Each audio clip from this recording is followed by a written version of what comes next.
Gagawin tayo from start to finish to, kumbaga ano, tuloy-tuloy natin. Ang problema nito, may power naman siya. Ayan. Ano pala to? 802 BT. Yan, ito yung capacitor niya. Itakap. Ang problema, hindi gumagana yung mga relay dito. Yan, kahit anong pindot mo. So ngayon, ah possible na putol yung fuse. Ayan lang yung fuse. Nakaliit-liit ng fuse. Ngayon, titingnan natin kung may DC out. Kasi yun ang suspicion ko dito eh. So, saan ba yung base nito? Malamang, hindi ito base. So, dito yung base sa kabila. So, total, pare-pareho sila. Ibig sabihin, 2 channel yan. Ito yung pinaka-block. Kuha tayo ng stand. Nasaan na ba? Kuha muna ako ng stand pang vlog. Kunin natin yung stand. Kasi susukatan natin ng DC out. Ay. Malamang may DC out yan mga boss.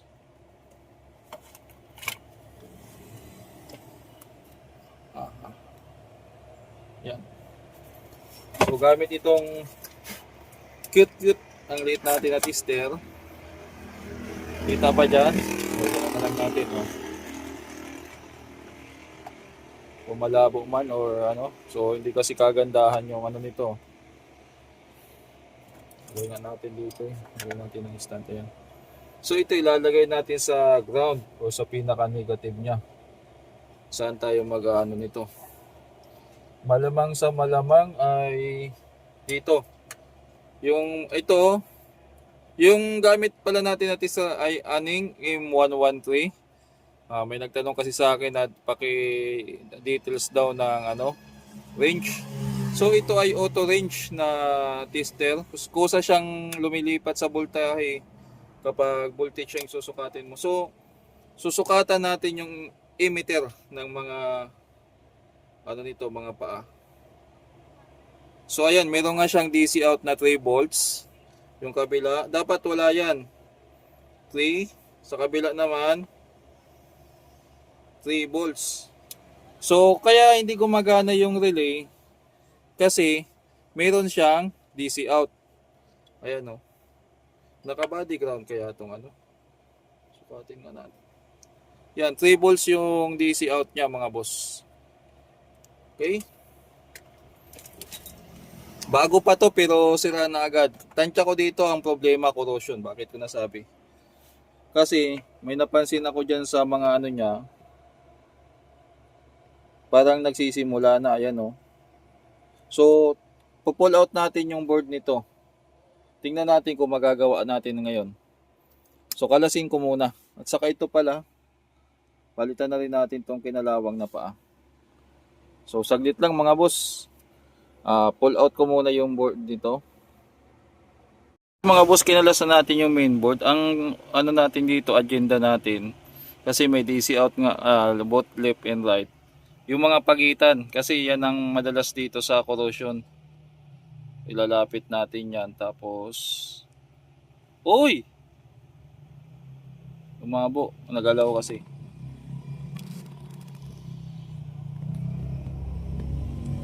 Aha. Ayan. Tingnan natin yung mga pagitan na yan. Kikis-kisin natin yan.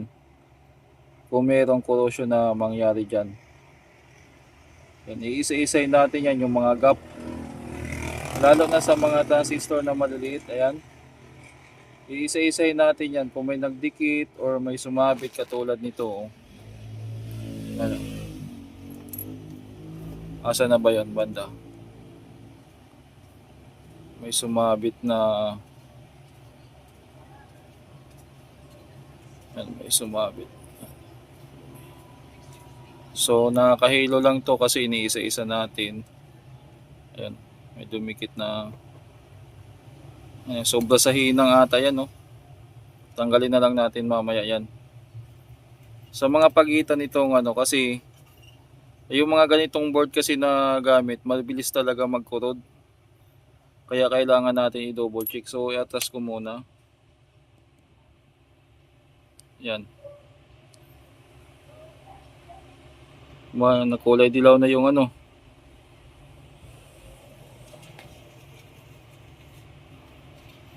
So yan muna ang gagawin natin. Okay mga boss, so nilinis na natin yung board. Tapos hininang na natin, i-resolder na natin yan. Ngayon, sukatin natin kung may DC. Yan, naka-ready ng tester. Power on ko na muna. Tapos itong negative ay dito sa negative side ng speaker. Yan, ito. Naka-auto range yung tester natin. Meron pa rin mga boss. Ayan o, 3 volts. Checkin nga natin yung mga collector kung may voltahe. Meron. Sa kabila. Ayun lang. Wala palang voltahe mga boss yung walang supply yung kabila. So, check tayo dito sa may fuse. O meron naman. 44 sa kabila. Meron. Pagtawid ng fuse. Meron to. Meron. Kabila. Meron. Uy, meron. Tawid. Wala. So, open pala yung fuse mga boss. May problema pala. Pero pag tinignan sa picture, mukhang okay naman. Ngayon, tanggalin natin yan. Tingnan natin. Open pala yung fuse.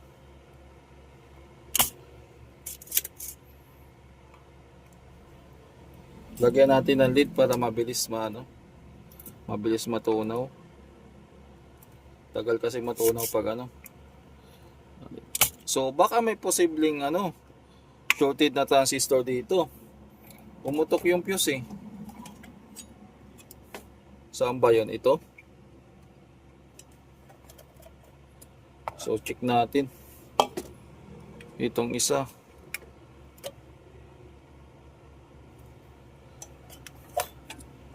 Ito yung pinaka-fuse niya. Linis lang ko kukuha. Hindi halata kasi kita pa yung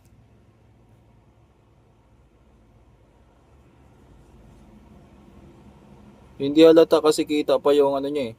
Testerin natin. Paalala, yung tester na ginagamit natin ay naka-auto range yan. So open na nga mga boss. Tester natin. Okay. So pakita ko din sa analog. Ito yung analog natin. Kunin natin. So pag analog, gagalaw yung tester pag buo yung fuse. So sira nga yung fuse. Open. Ilang ampere ba to? 10 ampere. So magpapalit na lang tayo ng malaking fuse dyan mga boss. Papantay na lang natin. Ngayon tanggalin muna natin sa yung isang fuse malamang buo. At posible na may sirang transistor dito. Check nga natin kung may nag-short. Wala.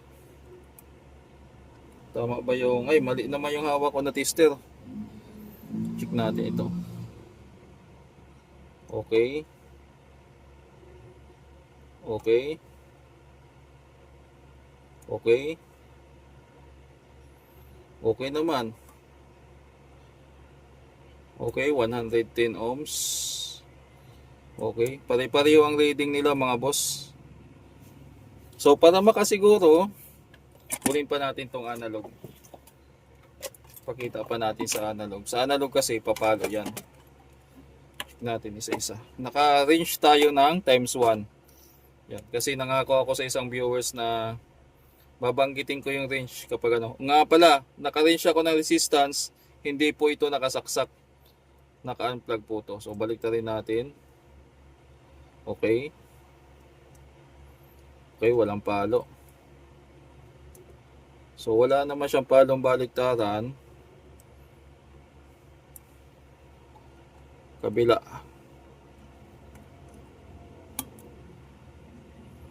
Okay. So good. Ngayon, good naman yung niya. Good naman yung mga transistor niya base dito sa resistance checking natin. Magpalit tayo ng fuse tapos ipadaan ko ng test valve yung tester o yung amplifier. So nagpalit na tayo ng fuse. Kung mapapansin nyo yung fuse dito.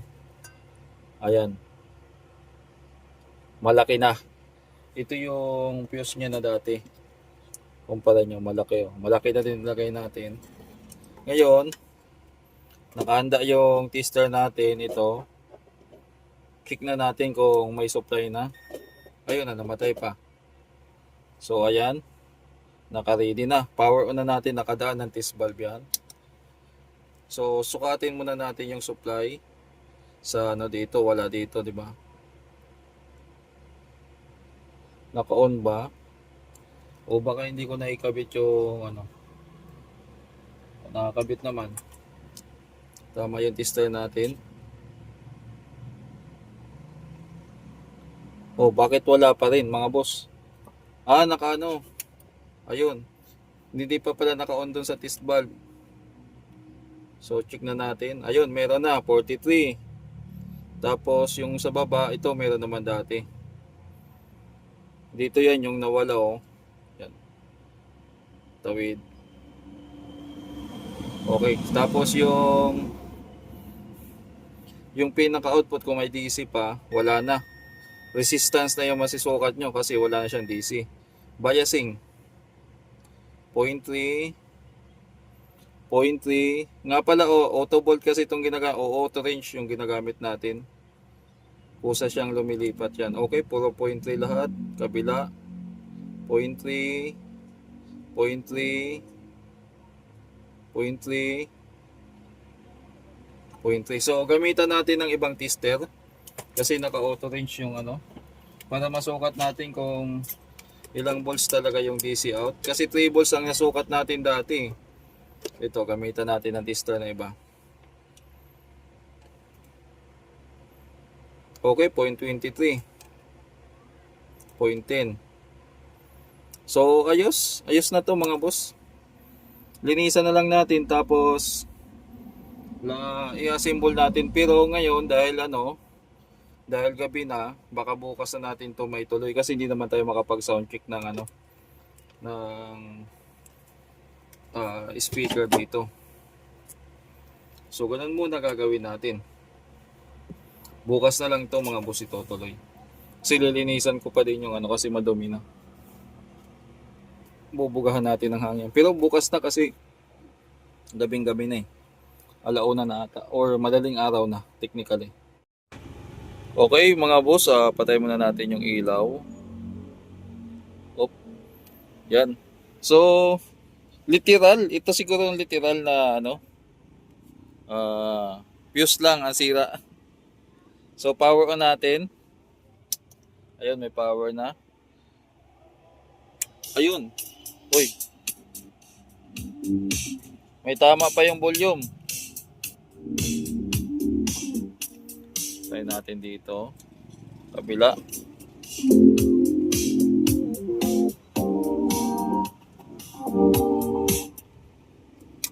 So yun nga mga boss. This time naka-encounter tayo ng fuse lang ang sira. Pero may mga corrosion din tayong ginawa dyan or inayos. Tapos kung mapapansin nyo, nilagyan na natin ng electrical varnish yung mga part na prone sa kalawang at sinabay ko na rin yung sinasabi natin na kinalawang. So this time talaga ang pinaka main culprit o pinaka main problem o sira ay fuse. So ito yung dati niyang fuse, malaki na yung nilagay natin. So kung bumigay yung fuse, baka kung may maling speaker nakabit yung may-ari at bumigay. Pero this time ayos na. Uy, pinatay ko na pala. Ang gagawin na lang natin dito, may tama yung volume.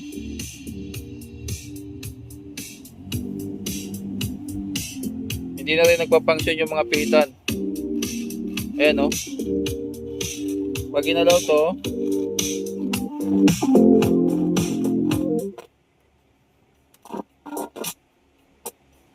yan o. So papalitan na lang natin lahat ng potentiometer tapos main volume. Okay na to mga boss. So hanggang dito na lang yung vlog natin.